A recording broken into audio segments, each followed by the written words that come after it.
So we're finishing the grinding of the grains here for our next batch of beer, which is going to be mango. If my drill holds up to the challenge here.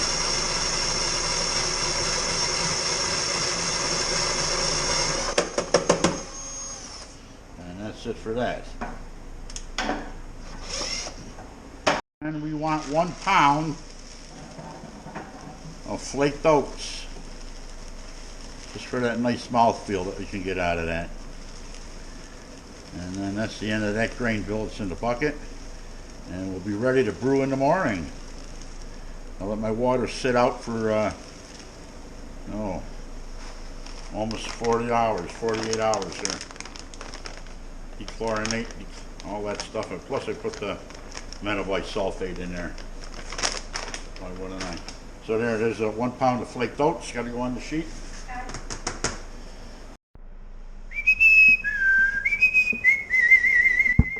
Been doing that for quite some time. This is batch 141. It's going to be a mango beer. We just got our strike water going. I've made a mango, a misty mango, mystery mango, a mystified mango, and we're going to call this one at batch 141 Mystique mango. And we use an Oregon puree. We like to use this here in our beers. It's pretty good tasting. So we got our strike water going over here, and we'll be going in shortly. Once our temperature is up to snuff, we're looking for like a 165, and it'll cool down to 10 degrees lower. And our strike water is like 164, and everything's on the chilly side. By the time I get the grains in here, the temperature will drop about 10 degrees, and I'll come in about 154 mashing, 153, 154, right where I want to be. So I'll let this run in here, and I'm going to go turn my flame off, and we'll be putting the grains in here very shortly. All right, we're at 162 in the mash tun, and we'll see what the temperature comes down to with the cooler grains here. So the wife is going to stir it slowly just to make sure we don't get any dough balls. I usually put music behind this, but so yeah, this is another mango beer we've made. Like 5 times I said we made a mango tango, a misty mango, a mystified mango, a mystery mango, and this one's going to be called a Mystique mango, all made with the smell of these grains. You brewers out there know what that smells like.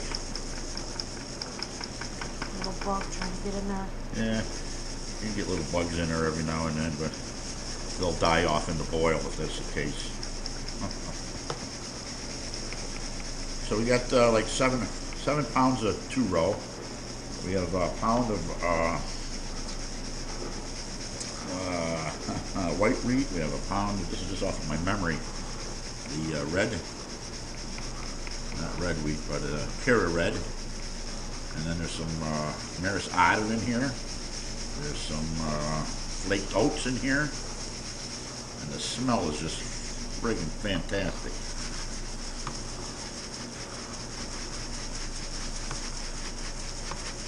See, my temperature's coming down to right where we want to be almost. A little on the high side here, but that's okay.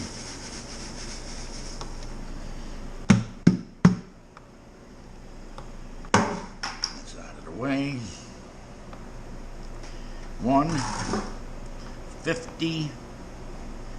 154. I'm loving that. We'll get the rest of the water in here, and then we'll get this up on our stand, then we go have a coffee break. Why wouldn't I? Batch 141. All right, we gathered our 7 gallons of wort. Got it in the boil kettle here. We're coming up to a boil here. Watch for the hot break shortly. And we'll be putting in some homegrown Cascade hops. I had a fail. I didn't record it.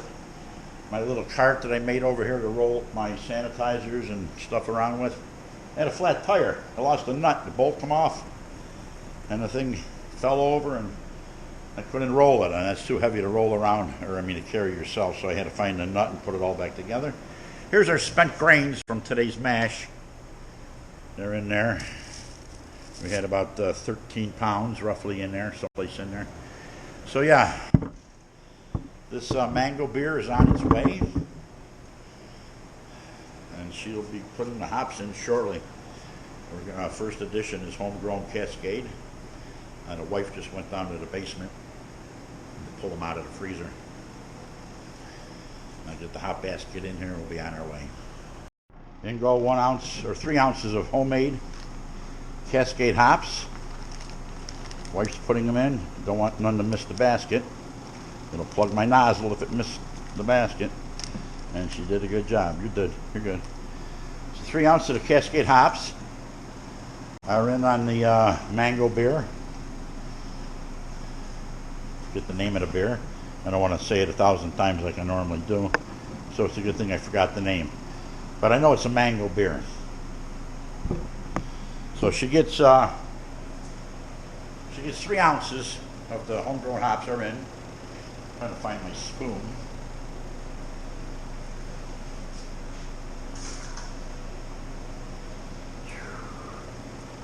Lost the washer on my valve. I had to find another one. I told you my wheel fell off my cart. I had to fix that. April Fool's Day, and it seems to be getting me. So, hope I don't have any other accidents here. Hot break is coming up here. More so now that I got the hops in there. I'll set that spoon here so I can burn again like I normally do. I'll just leave it in there for now. There's the hot break. It's approaching. Oh. She's a-coming.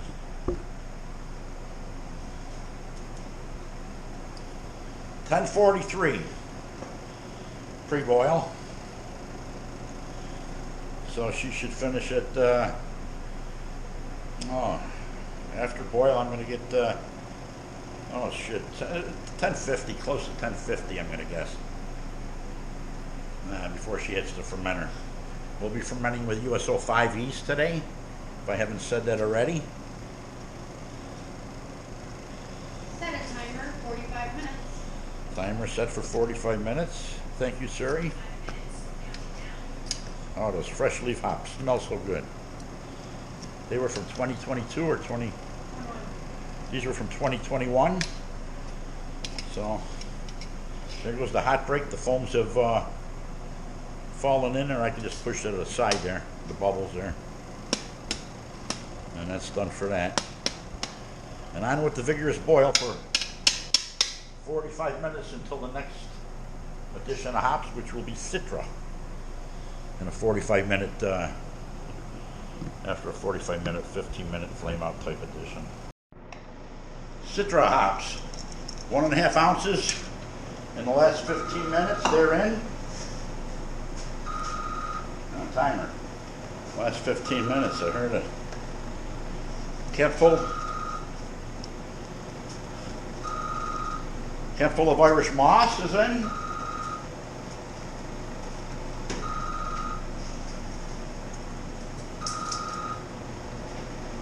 Someone answer the phone. Spoonful of LD Carlson yeast energizer nutrient booster. Big heaping teaspoon of that. Why not a little more? Why wouldn't I? That's it. For the last 15 minutes, the flame out here. We'll stir those hops in just to make sure they're in. And then that flame out will get a reading, obviously.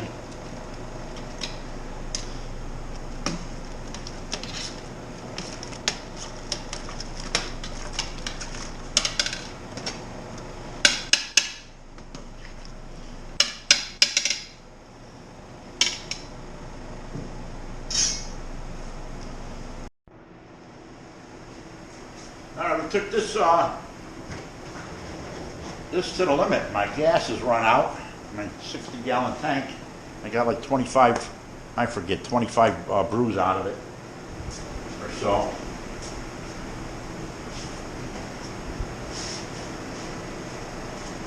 Oh, I hope this stays together for me.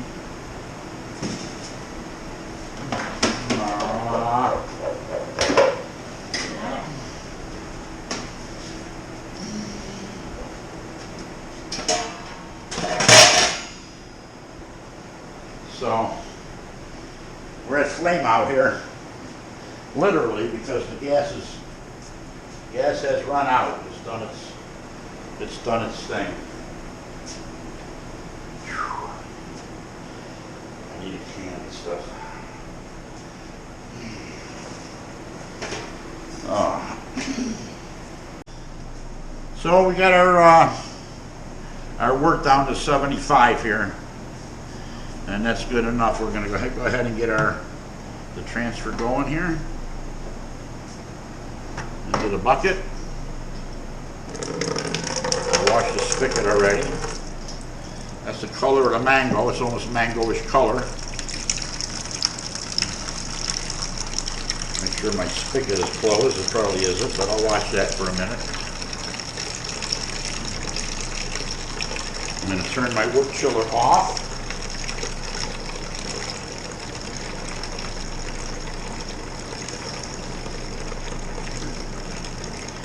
And I'll remove that in a minute or two.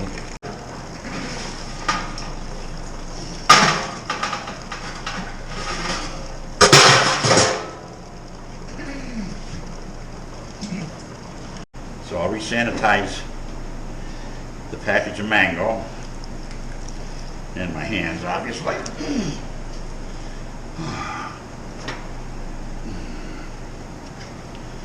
And they have a funky valve on here. Whew! So I dip the whole thing in the sanitizer. Pull off this little knob here. And it's got this valve, which is kind of dumb. Now here's the color of that, and my color of that, and the word.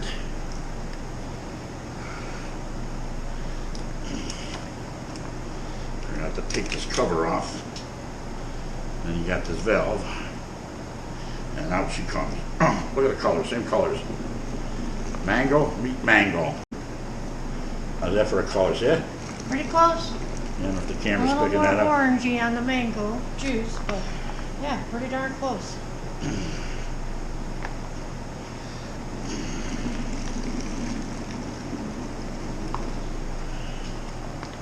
Pretty darn close.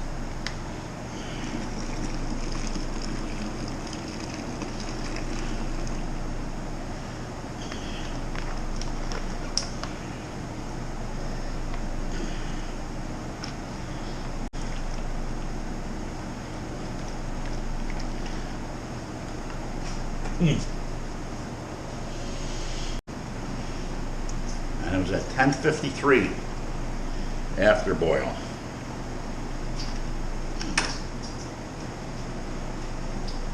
You left me a lot. It's very good, ain't it? Okay. Now we sanitize our scissors. The yeast pack. Everything's sanitized. How you doing? Scissors are sanitized. So's the yeast. Our yeast today is USO 5.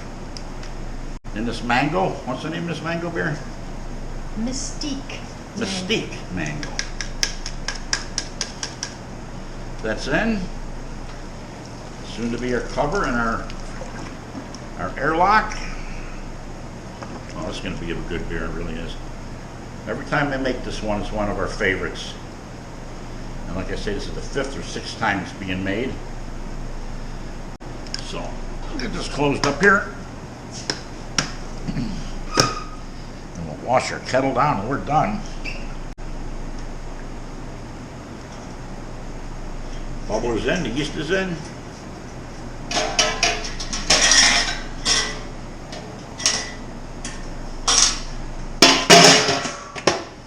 And we're right ready to rock here.